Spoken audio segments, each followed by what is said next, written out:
여러분, 우리 불교의 그 어떤 세계관이라고나 할까요?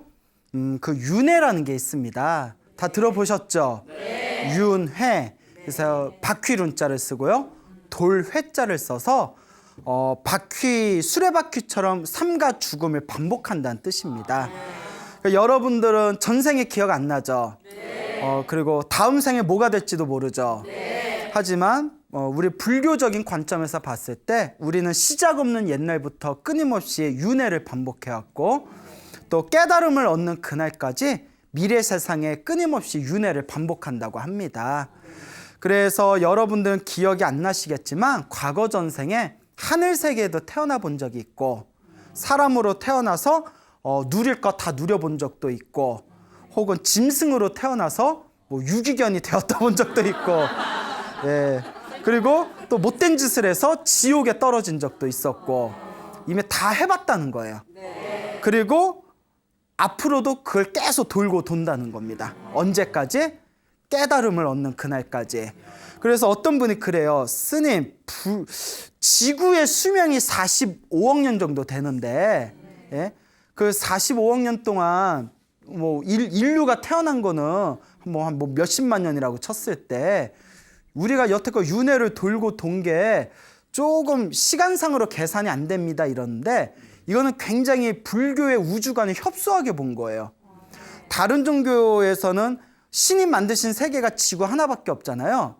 불교에서는 중생들이 살아가는 이 세계가 우주를 통틀어서 이 모든 우주를 가루로 만든 먼지 숫자보다도 더 많은 우주가 있고 그 헤아릴 수 없는 수많은 우주에 수많은 중생들을 살고 있는 세상들이 쫙 펼쳐져 있대요. 그리고 이 우주 이전에도 우주가 있었고 우주 이전에 우주 전에도 또 다른 우주가 있어서 우리는 그렇게 끊임없이 또 다른 세계에서 또 다른 세계로 지금은 지구 세상에서 이렇게 윤회를 반복하고 있는 겁니다. 자, 이와 같은 관점에서 봤을 때 불교에서는 부처님께서 중생들에게 가르쳐 주시고자 했던 깨달음의 가장 중요한 핵심이 바로 이 윤회에서 벗어나는 법이에요. 끊임없이 내가 지은 업보 따라서 전생에 내가 뭐였는지도 모르고 다음 생에 무엇으로 태어날지도 모르고 내가 지은 업보대로 그대로 내가 받는 거예요. 여러분들이 살아가면서 좋았던 거 있죠? 또 막 싫었던 거 있죠? 좋으면 좋은 대로 싫으면 싫은 대로 내가 지은 업보대로 내가 지은 업보가 스스로를 올가매는 족쇄가 돼서 이 윤회를 계속 돌고 있다는 겁니다. 그래서 깨달음을 얻어서 이 윤회에서 벗어나서 자유를 얻으면 해탈이라고 부릅니다. 우리가 뭐 너 해탈했냐? 뭐 이러잖아요.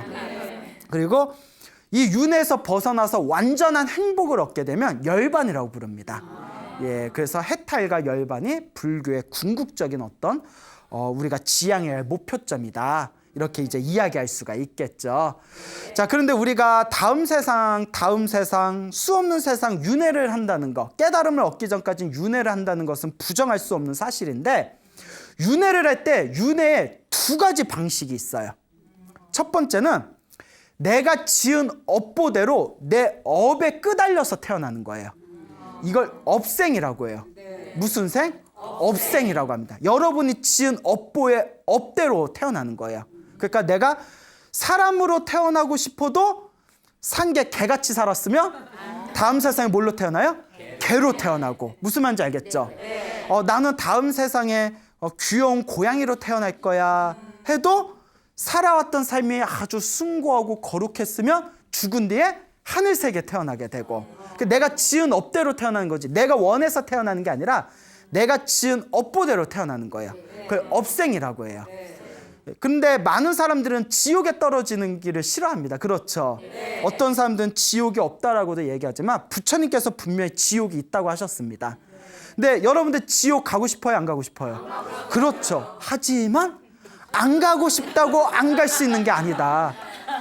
살아왔던 나의 삶이 지옥에 떨어질 만한 업보를 많이 지었으면 죽은 뒤에 저절로 어디에 태어나게 된다.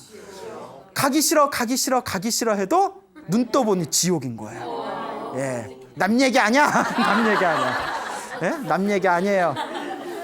내가 살아왔던 삶이 선업을 많이 짓고 복을 많이 짓고 공덕을 많이 지었으며 나는 하늘색에 태어나기 싫은데 해도 어디에 태어날 수밖에 없다?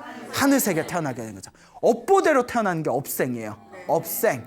그런데 내 소원대로 태어나는 방법이 있어요.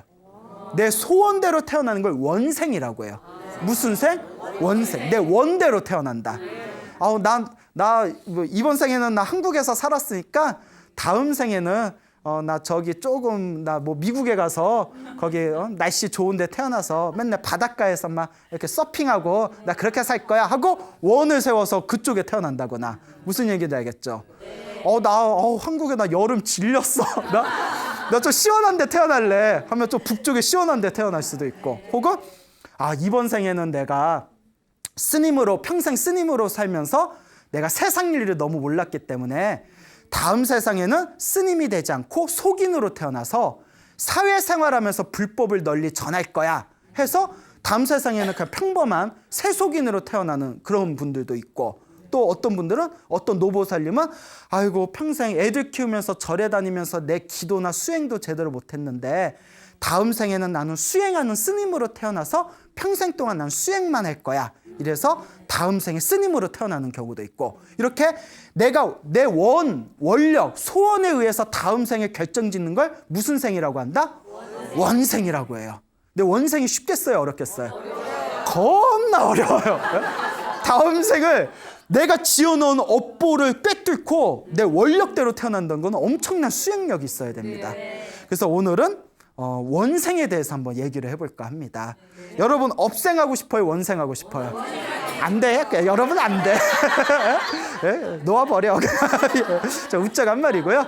기도 열심히 하시면 원생 할 수 있어요. 여러분 대구에 파괴사라는 큰 절이 있는데 혹시 아세요? 몰라요? 파괴사 서운하겠다. 그 대구 팔공산에 동화사라는 큰 절이 있고요. 동화사 옆쪽에 보면 파괴사라는 큰 절이 있어요. 아주 유명한 절이에요. 파괴사가 그 영조 알죠? 임금 조선왕 영조하고 아주 깊은 인연이 있는 사찰입니다. 오늘 그 원생에 대해서, 원력대로 태어나는 원생에 대해서 재미난 이야기를 좀 들려드릴까 합니다. 그 대구에 파괴사라는 절이 있는데 이 파괴사가 원래 신라 시대 때 지어졌대요. 신라 애장왕 시대 때 지어졌다가 이제 천년고찰이죠. 이 조선시대까지 이제 꾸준하게 명맥을 유지하면서 사찰이 내려왔는데, 조선시대 여러분 다 알겠지만 숭유억불 시대였잖아요. 그렇잖아요. 숭유억불 시대. 그 조선시대도 희한해. 왜냐하면 이성계 스승이 누구예요? 무학대사잖아요. 이성계 스승이 무학대사잖아요. 그래놓고 조선시대 때 가장 그 불교를 심하게 탄압했던 시대이기도 하거든요. 그 무학대사님이 잘못하셔서 조선시대 기껏 열어줬더니 뭔가 깊은 뜻이 있었겠죠. 하여튼 이성계는 개인적으로 불자였답니다. 근데 그 밑에 정도전이었다든가 이성계가 조선을 개국하는데 결정적인 역할을 했던 핵심 인재들이 다들 성리학자이다 보니까 또 이런 어떤 그런 종교를 통한 어떤 주도권 싸움 있잖아요. 거기서 이제 불교가 밀린 게 되겠죠.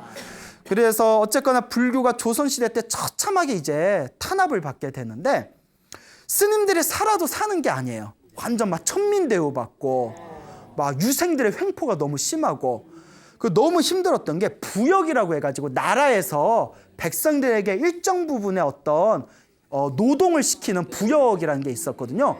스님들을 그냥 쥐잡듯이 부역을 시키는 거예요. 그 수행할 시간이 없어요. 스님들이 노가다 툭하면 막 일 시키고. 그 대구 파괴사도 그게 너무 심한 거예요. 또 대구 지방에 또 유명한 선비들이 많았거든요. 또 대구가 또 점잖은 선비의 도시 이런 얘기가 있잖아요. 그러다 보니까 대구에서 또 유생들이 힘이 이제 득세를 하다 보니까 대구 쪽에 있는 스님들이 많이 또 힘들었나 봐요. 그 파괴사도 그 영향에서 벗어날 수가 없었어요. 스님들이 맨날 유생들의 횡포에 시달리고 맨날 나라에서 시키는 부역에 동원되다 보니까 머리를 깎고 스님이 됐는데도 수행할 시간이 없는 겁니다. 그때 파괴사의 용파라는 큰 스님이 계셨대요. 용파 스님. 예? 막 용을 파. 막, 예? 하여튼 용파라는 큰 스님이 계셨는데 용파 스님께서 보다 그냥 너무나 안타깝고 너무나 화가 나고 너무나 분해서 다음과 같이 결심을 합니다. 내가 한양으로 올라간다. 한양에 가서, 내가 서울이죠. 서울에 올라가서 한양에 올라가서 이 나라의 최고 권력자를 만나겠다.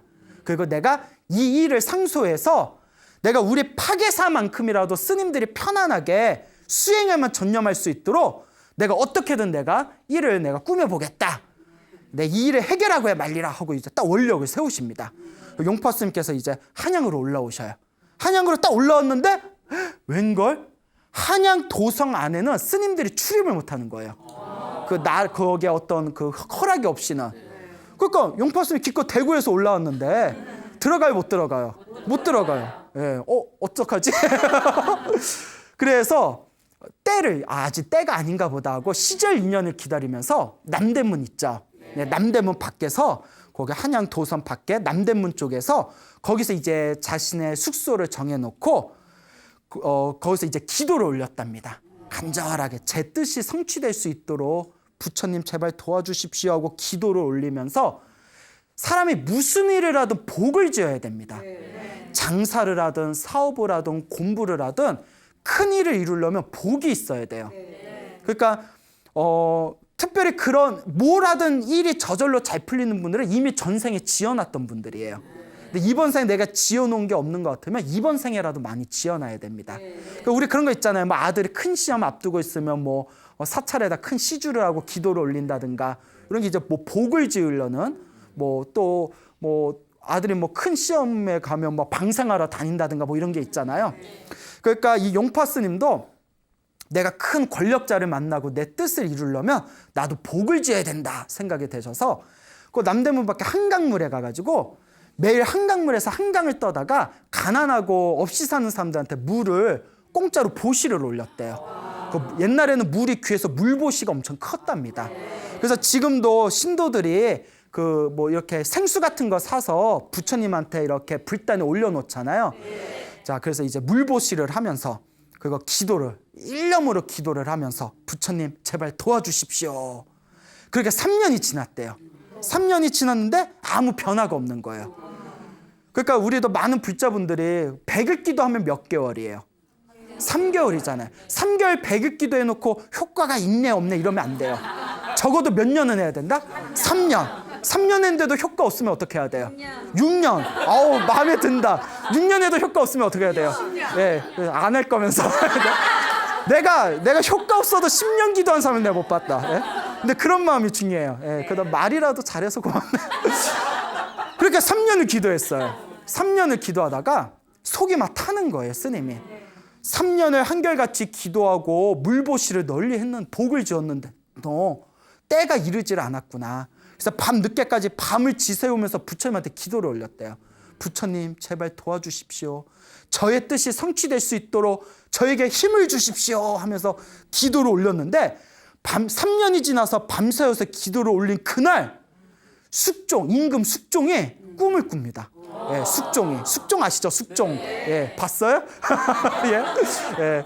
그 뭐 태종태세 문단세 뭐 나오잖아요. 예, 숙종이 다 이제 꿈을 꿨는데 꿈에 남대문에 올라가는 꿈을 꿨대요. 남대문에 딱 올라가는데 남대문에서 저쪽에 세 번째 집에서 갑자기 파란 용과 누런 용, 그러니까 청룡과 황룡이 큰 빛을 뿜으면서 그 집에서 두 마리의 용이 막 하늘로 올라가는 꿈을 꿨대요. 그 꿈에서 딱 용꿈이잖아, 용꿈.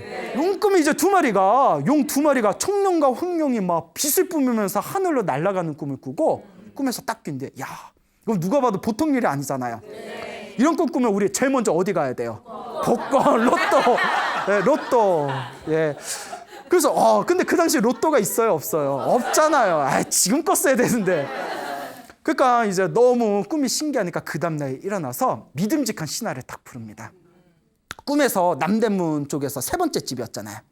그 세 번째 집 쪽에 내가 신기한 꿈을 꿔서 그런데 그 집에 좀 사람이 있으면 그 사람을 좀 데려와 봐라. 그러니까 이제 그 신하가 예 알겠습니다 하고 이제 궁 밖에 나가가지고 남대문에 가서 세 번째 집을 딱 찾아가 봤더니 누가 계셔요? 용파 스님이 계시는 거예요. 용파 스님이 뭘 파고 있어요? 용을 파고 있어요. 자, 어쨌거나 그래서 이제 용파스님을 모셔왔어요. 그 임금님이 숙종이 딱 보더니 대사는 누구시오? 이름이 어떻게 되시오? 하니까 예, 산승은 용파라고 하옵니다. 하니까 숙종이 무릎을 딱 치면서 용용자잖아요. 아, 이름에 용이 있으니 그래서 무슨 꿈을 꿨구나? 용꿈을 꿨구나. 내가 오늘 스님을 만나려고 용꿈을 꿨나 보. 어쩐 일로 그래 그 대구에서 한양까지 오셨어? 이러니까 자취조정을 설명하는 거예요. 우리가 이제 대구에 있는데 파계사에 있는데 유생들이 득세하고 막 횡포를 부려가지고 우리가 많은 걸 바라는 건 아니고 그냥 머리 깎고 수행 좀 하겠다는데 그 꼴을 못 보고 나라에선 부역 엄청나게 시키고 노가다 시켜놓고 주는 거는 없고 뭐 이러면서 엄청나게 그러면서 이제 그 용파스님이 뭐 우리가 호구냐? 막 이러면서 하여튼 막 이렇게 사정을 했겠죠. 그 숙종이 다 듣고 안타까워하는 거예요. 내가 임금의 권력으로 임금의 명으로 스님의 그 어려움을 도와줄 수는 있어. 하지만 자 여러분 다 들어보셨죠? 기브 앤 테이크. 예? 공짜는 없다. 나도 조건이 있어. 이 조건을 들어준다면 내가 스님의 내가 청을 들어주겠어. 아 그래 임금님 그러면 전하 그러면 조건이 무엇입니까? 숙종이 자손이 빈약했대요. 뭐 그 장희빈사의 아들이 하나인가? 뭐 하여튼 그 아들이 하나인가 있었는데 되게 몸도 건강하지 못했고 그래서 나에게 내가 자손이 빈약해서 후손이 위태롭소. 그러니 튼튼한 왕자를 낳을 수 있게 생남불공을 올려주시오. 그 부탁을 하는 거예요. 왕자를 낳을 수 있게 생남불공이라고 하거든요. 남자가 태어나기를 바라는 불공, 생남불공. 여러분들 그런 거 안 해보셨나요? 예, 그래요. 뭐 안 할 수도 있죠. 뭐. 옛날 할머니들은 다 하셨잖아요. 예, 절에 가서 뭐 떡두꺼비 같은 아들 낳게 해주세요. 뭐 그래서 자, 그래 어쨌거나 그러면서 이 숙종이 하는 얘기가 한양에서 근처에 절을 하나 선택해서 100일 동안 100일 생남불공을 올려주시오. 그러면 우리 궁에서 필요한 것을 다 지원하고 매일 우리가 예우를 하겠습니다. 그러니까 이 용파스님이 그 얘기 딱 듣고 그러면 왕자만 우리가 기도 올려서 왕자만 낳게 해주면 우리 소원을 이룰 수 있는 거잖아요. 그러니까 이제 용파스님이 좋습니다. 당연히 하겠습니다. 할 수 있습니다. 이러는 거예요. 야, 웬 용기? 그러다 안 되면 어쩌려고? 그러면서 이제 부탁을 하는 게 근데 임금님 전하 이게 큰 기도기 때문에 저 하나의 법력으로는 부족합니다. 때마치 금강산에서 수행을 아주 잘한 농산이라는 스님이 있습니다. 요 농산이라는 스님이 요 근처에 있는데 농산 스님하고 같이 기도해도 되겠습니까? 그 임금님이 그 숙종이 그건 알아서 그건 대사 마음대로 하시오. 어쨌거나 100일 기도 끝나고 제발 그 왕자 낳을 수 있도록 생남불공이나 잘 올려주시오. 요게 된다면 내가 우리 대사님 내가 소원 성취해드리겠습니다. 그 이야기가 잘 됐어요. 그래서 이제 임금님하고 이제 이야기가 잘 된 뒤에 이제 그 금강산에서 공부했다는 농산 스님을 만나게 됩니다. 농산 스님을 만나서 또 이야기를 싹 풀어요. 이제 썰을 막 풉니다. 이제 싸바 해서 이제 쇼부를 봐요. 예? 스님 도와주시오. 우리 불법의 미래를 위해서 도와주시오. 100일 동안 같이 기도합시다. 그 농산 스님이 좋습니다. 나라를 위한 거고 스님들을 위한 일 아닙니까? 나도 함께 힘을 모아서 100일 기도를 하겠습니다. 그래서 한양 근처에서 이제 기도를 올리잖아요. 농산 스님은 저 북한산 밑에 금서남이라고 있었대요. 북한산 밑에 금서남에서 기도를 올리고 그리고 용파 스님은 저기 수락산이라고 있대. 수락산 아세요? 수락산 밑에 내원암이라는 암자에서 기도를 올렸답니다. 그렇게 지각정성으로 이제 100일 기도를 올리게 돼요. 진짜 이건 절체절명의 엄청난 기회잖아요. 그러니까 어떻게든 이제 아들 하나 봐야 그래서 이제 100일 기도를 열심히 올리다가 한 70일 정도가 지났대요. 70일에 딱 지난 뒤에 여러분 아까도 윤회 얘기를 했잖아요. 우리가 다음 생에 태어난 게 자기 업보대로 태어난다고 했잖아요. 한 나라의 임금의 아들인 왕자로 태어난다면 복이 많아야 되겠어요? 적어야 되겠어요? 복이 많아야죠. 그래서 이 용파 스님이 이렇게 깊은 선정의 상태에 들어가서 천안통으로 그 조선에 있는 그 백성들을 싹 살펴봤대요. 조선의 백성 중에 죽은 뒤에 왕자로 태어날 만한 사람이 누가 있겠는가. 그 싹 이렇게 살펴봤대요. 그 신통력이 있는 스님이에요.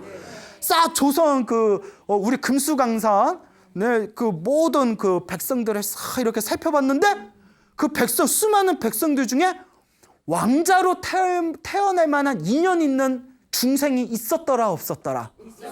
없었더라. 예. 그 둘 중에 하나도 못 맞춰. 예? 예. 있었더라 하면 재미가 없고 여기 이제 또 극적인 반전이 있어요. 없는 거예요. 왕자로 태어날 만한 복 있는 백성이 없는 거예요. 그러니까 어떡해요? 그러니까 고민에 빠져요. 기도가 끝나려면 이제 30일에 한 달이 남았는데 한 달 후에 어떻게든 태기가 있어야 되는데 이게 도저히 다음 생에 왕자로 태어날 만한 인연 있는 그 중생이 없는 거예요. 고민하다가 한 가지 묘수를 딱 이렇게 생각을 해냅니다. 할 수 없구나. 내가 가든지 농산 스님이 가야 되겠구나. 그러니까 일반 중생들 중에서는 왕자로 태어날 만한 그릇이 있다 없다? 없는 거예요. 그나마 수행을 많이 하신 용파스님하고 농산 스님. 그러니까 이거는 원생이에요. 원생. 우리 둘 중에 하나가 몸 바꿔야 되겠구나. 그리고 이제 편지를 싹 이제 저기 북한산 금서남에서 공부하고 계시는 기도하고 있는 농산 스님한테 편지를 보냅니다. 편지를 절절하게 보내요. 스님, 예? 그동안 잘 안녕하셨는지요? 예? 그러면서 지금부터 이렇게 매일 카톡으로 이렇게 예? 스님이 가야겠어 이래야 되는데 안 되잖아요. 편지를 절절하게 보내면서 이제 우리가 기도를 회양하려면 회양이 이제 기도 마지막을 회양이라고 해요. 기도가 회양되려면 이제 30일 남았는데 내가 천안통으로 다음 세상에 모험을 받고 왕자로 태어날 만한 사람이 누가 있나 아무리 조선반도를 훑어봐도 인물이 없습니다. 그러니 내가 가든지 스님이 가야 되는데 하면서 그런데 나는 살아서 파괴사에서 해결해야 할 문제들이 있으니 차마 제가 갈 수는 없습니다. 그러니 스님, 중생들을 위해서 불법을 위해서 스님이 가시면 안 되겠습니까? 스님이 몸을 바꿔 다음 세상에 왕자로 태어나서 임금이 되셔서 백성들을 위해 좋은 정치를 해주시고 우리 불법을 위해서 우리 불법을 보호해 주신다면 이거야말로 부처님의 은혜를 갚는 길이 아니겠습니까? 스님, 예? 부디 생각해 주십시오 하고 다 보냈어요. 지금 내용이 길죠? 줄이면 이거예요. 네가 가라. 나 못 가니까 네가 가라. 스님이 죽어라. 이 얘기예요. 그 편지를 농산쌤이 딱 받는 거예요. 그래서 농산쌤 딱 보더니 제자들이 무슨 편지인데 그렇게 깊이 몰두해서 보십니까? 이러니까 허허허 나보고 가라네. 이러면서 그래서 이제 가라면 가야지. 그래서 농산쌤이 유명한 말씀을 남기셨답니다. 내가 이번 생에 머리를 깎아 출가한 뜻은 깨달음을 얻기 위함이었지 임금이나 명예나 권력을 얻기 위함이 아니었다. 하지만 이것도 다 인연법이니 인연법이 중요해요. 네, 모든 게 다 인연법이라는 거예요. 이러한 상황이 온 것도 다 내 인연법이니 내가 받지 않을 수가 있겠느냐. 그러면서 이제 남은 30일 동안 기도를 열심히 합니다. 이 남은 30일이 이제 다음 생을 준비하는 기간인 거예요. 원생이죠, 원생. 여러분들, 그럼 스님 다음 생에 제가 갈게요. 이런다고 여러분 갈 수 있어요, 없어요? 예, 우리는 업생이에요. 내가 다음 생에 왕자로 태어나고 싶어도 내 업이 그게 안 되면 안 되는 거예요. 예? 그지 원생으로 가는 거죠. 그래서 30일 동안 간절하게 기도를 한 뒤에 마지막 이제 회양날이 됩니다. 그래서 회양날이 돼서 이제 용파스한테 이제 편지를 보냅니다. 이제 제가 가겠습니다. 제가 이제 가도록 하겠습니다. 스님의 뜻을 받들겠습니다. 라고 이제 답장을 싹 보내요. 그래서 용파 스님이 자기가 농산 스님에게 보냈던 그 편지 사본이랑 그리고 농산 스님이 자기한테 보냈던 그 편지 답장을 이렇게 한 군데다 이렇게 잘 이렇게 쌓아 놓습니다. 이 편지를 잘 옆에다 이제 보관을 한 뒤에 한편 이제 다음 세상을 준비하던 농산 스님이 제자들을 불러놓고 허허 웃으면서 아이고 생각지도 못하게 50년 동안 만건을 쓰게 생겼구나 이랬대요. 만건이라는 게 스님들은 이제 머리가 이제 삭발이잖아요. 예. 근데 만건이 뭐냐면 옛날 선비들은 머리를 키우면 상투를 쓰잖아요. 상투할 때 머리를 흘러내리지 않게 끈을 묶은 게 만건이었어요. 만건. 상투할 때 그 끈 묶는 끈, 그게 이제 만건이라고 합니다. 그러니까 농산 스님이 뭐라고 했다고 했죠? 생각지도 않게 50년 동안 만건을 쓰게 생겼구나. 그리고 딱 백일기도가 끝나고 난 그 다음날 호련히 가만히 앉은 채 미소를 띠면서 세상을 떠나셨답니다. 이제 원생이 된 거죠. 그리고 농산쌤의 백일기도를 끝내고 탁 목숨이 딱 숨이 끊기고 난 그 다음날 밤에 태몽을 꿉니다. 궁궐에 하얀 용이 이렇게 넘어오는 꿈을 꿨대요. 하얀 용이. 예. 하얀 용이 넘어와서 어디에 들어가냐면 보경당에 들어가더래요. 보경당이 어디냐면 숙종의 이제 그 숙빈 최씨, 숙종이 이제 사랑하는 숙빈 최씨가 머무르고 있는 처소가 보경당이었대요. 보경당에 하얀 용이 쓱 들어가는 꿈을 꿨답니다. 그 태몽이죠. 그리고 궁궐에서 이제 발칵 이제 뒤집혀진 거예요. 그 왕이 급하게 용파슴을 불러서 아니 이게 어떻게 된 거냐고, 왕자 생남불공 왕자 불공을 백일기도로 올렸는데 백일기도가 끝나자마자 기도 올리던 농산 스님이 갑자기 죽어버렸었으니 이게 무슨 불길한 일이냐고. 그때 그 서로 주고받았던 편지를 용파 스님이 싹 이렇게 챙겨놨다고 했잖아요. 그 편지를 싹 이거 서로 저희가 백일기도 중에서 70일을 마치고 나서 주고받은 편지입니다. 이걸 읽고 판단해 주십시오.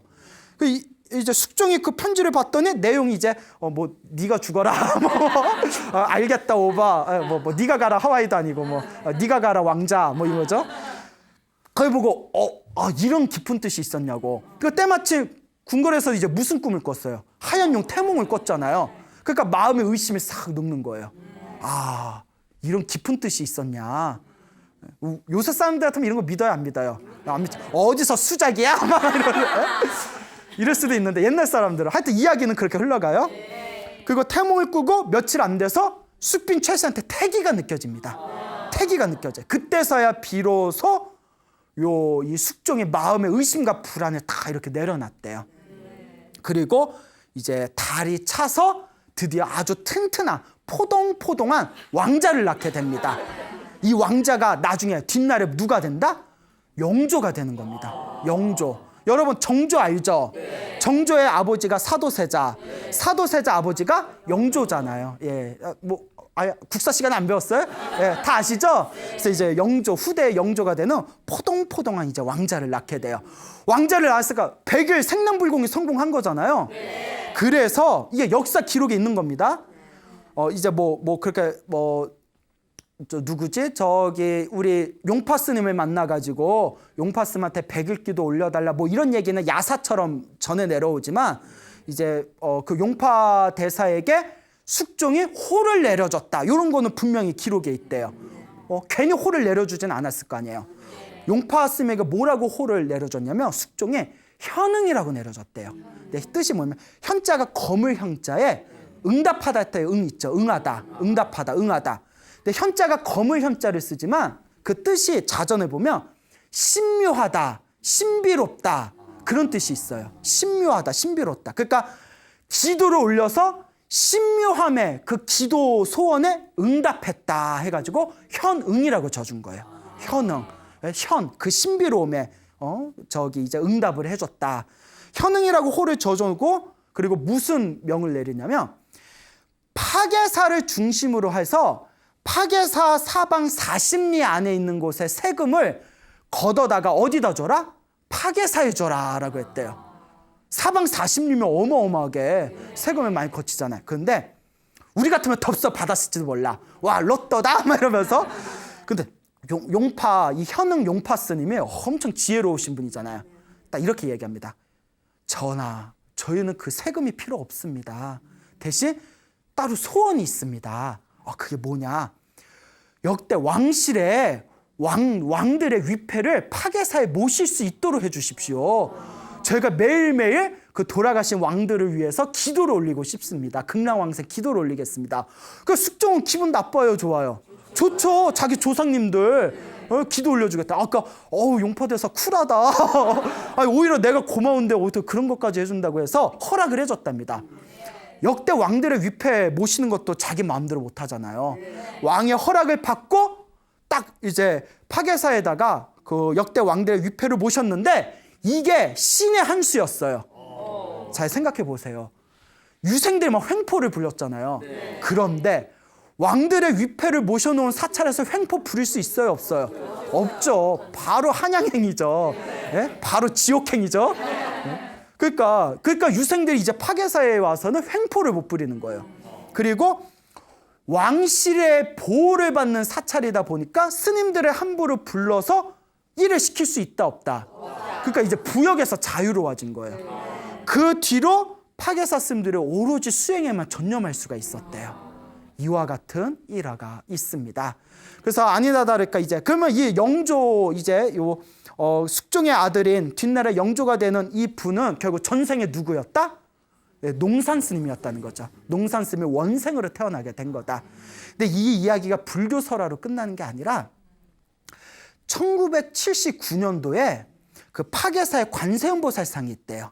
오래된 관세음보살상이 있는데 관세음보살상을 새로 개금을 하게 됐대요. 이제 많이 이제 오래되고 낡으니까 금치를 새로 하는 거거든요. 개금을 하면서 복장, 이제 부처님 배, 불상 안에다가 뭐 이렇게 모셔놓잖아요. 불상을 이렇게 꺼냈는데 불상 안에 영조가 살아생전에 직접 입었던 도포가 들어있더래요. 이거는 증명이 된 거예요. 역대 임금이 자기가 입었던 도포를 저기 복장화대에다 넣는 경우가 흔치 않다. 흔치가 않아요. 그래서 농산 스님이 백일기도라고 다음 생에 영조로 태어났다라는 불교 설화에 한층 더 신빙성을 가져다주는 그런 어떤 사건이 되겠습니다. 그래서 지금 그 문화재로 지정되어 있어요. 그 인터넷 찾아보면 그 영조가 입었던 도포도 이렇게 사진으로 아마 볼 수가 있을 겁니다. 자, 어쨌거나 이런 신비스러운 불교 설화가 전해지고 있다. 근데 그 농산 스님이 돌아가시기 전에 제자들한테 내가 50년 동안 망건을 쓰게 되었구나라는 말씀하셨다고 했죠. 그래서 이 영조가 31살의 왕이 됩니다. 그리고 83세의 세상을 떠나요. 여태 조선왕 중에 가장 재위 기간이 길어요. 그래서 52년. 딱 50년에 맞춘 거죠. 52년. 그래서 정말 묘하구나. 근데 제가 이 이야기를 듣고 하나 싹 이렇게 스쳐가는 게 있더라고요. 영조하고 사도세자가 사이가 엄청 안 좋았잖아요. 근데 이것도 분명히 전생에 어떤 서로 간의 업보 아니겠어요? 예, 그래서 물론 지금 우리가 어떤 기록이나 책에서는 영조와 사도세자의 전생 업보 이야기는 찾을 수가 없지만 아마 머나먼 과거 전생에 이 영조, 농산 스님이죠. 농산 스님과 이 사도세자의 머나먼 과거 전생에 서로 어떤 악연이 있지 않았겠냐. 제가 한번 이런 망상을 떨어본 적이 있었습니다. 자, 어쨌거나 영조는 실제로 영조가 사도세자나 이런 문제 때문에 비정한 아버지 같은 느낌이 있지만 우리가 국사에서는 굉장히 백성들을 위한 훌륭한 정치를 많이 했고 분당 정치를 막기 위해서 또 굉장히 노력을 많이 한 훌륭한 그런 정치가였다. 그래서 우리가 정조를 성군이라고 하잖아요.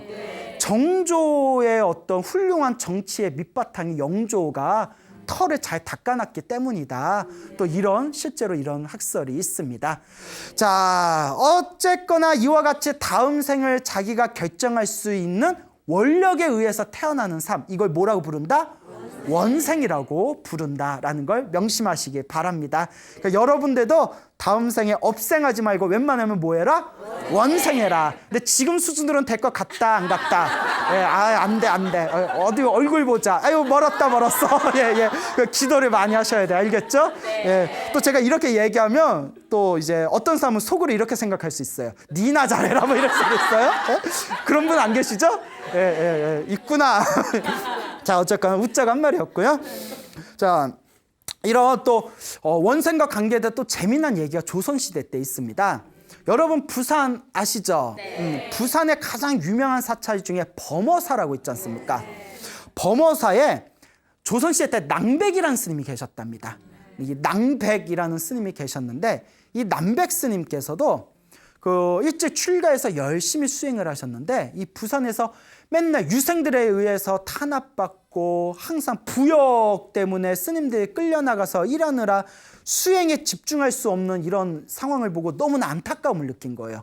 그 아까 말한 파계사 용파 스님처럼. 그래서 낭백 스님이 마음에 큰 결심을 합니다.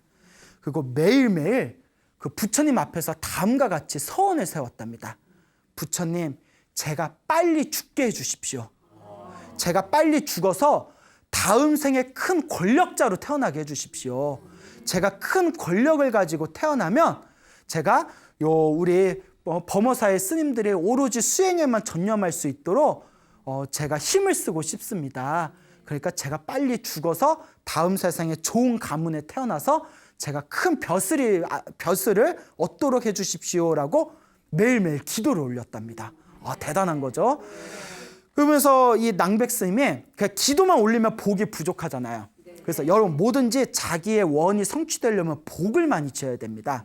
그래서 어떤 복을 졌냐면 그 부산에 가면 동네라고 있어요. 그 동네에 오고 가는 길목에다가 샘을 하나 팠대요. 옛날에 우물 하나 파는 게 그렇게 힘들었대요.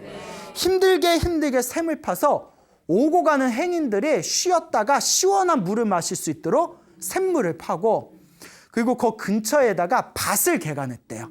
힘들게 밭을 개간해가지고 오고 가는 사람들, 여행객들이 한테 무료로 보시로 그 밭에서 개간한 밭에서 나오는 채소, 야채를 무보시로 다 이렇게 나눠줬답니다.